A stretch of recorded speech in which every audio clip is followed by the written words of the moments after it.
அனைவருக்கும் வணக்கம். உங்கள் வாஸ்து நிபுணர் சண்முகம். இப்போ பார்த்தீங்கன்னா ஒரு வரைபடம் போட்டிருக்குங்க. இது வந்து கிழக்கு பார்த்த வீடுங்க. கிழக்கே பார்த்தீங்கனாலும் இது கிழக்கு பார்த்து இருக்காதுங்க, தென்கிழக்கு பார்த்த மாதிரி இருக்குங்க வீடு. ஏன்னா இது வந்து திசைகாட்டிக்கு இல்லாத வீடு. திசைகாட்டிங்கிறது பார்த்தீங்கன்னா பாருங்க, நான் அதுக்கு அவுட்டரில் ஒரு வரைபடம் போட்டிருக்கோம் பார்த்தீங்களா, அதுதான் திசைகாட்டிக்கு கரெக்டாக இருக்கிற இடமுங்க. இது வந்து திசைகாட்டிக்கு சரியில்லாத அமைப்பில் இருந்த வீடு. இந்த திசைகாட்டிக்கு சரியில்லாத அமைப்பில் கட்டப்பட்ட வீடுங்க. அந்த வீட்டுக்கு அவுட்டரில் நான் போட்டிருக்கிற லைன் கோடு வந்து நேராக இருக்குங்க.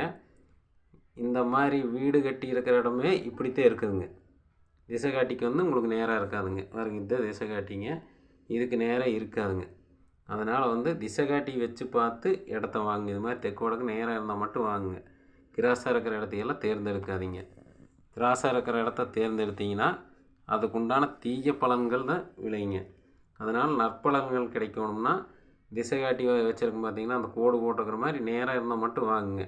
இப்படி கிராஸில் இருக்கிற வீட்டை அமைப்பை எப்போவுமே வாங்காதீங்க. நன்றி, வணக்கம்.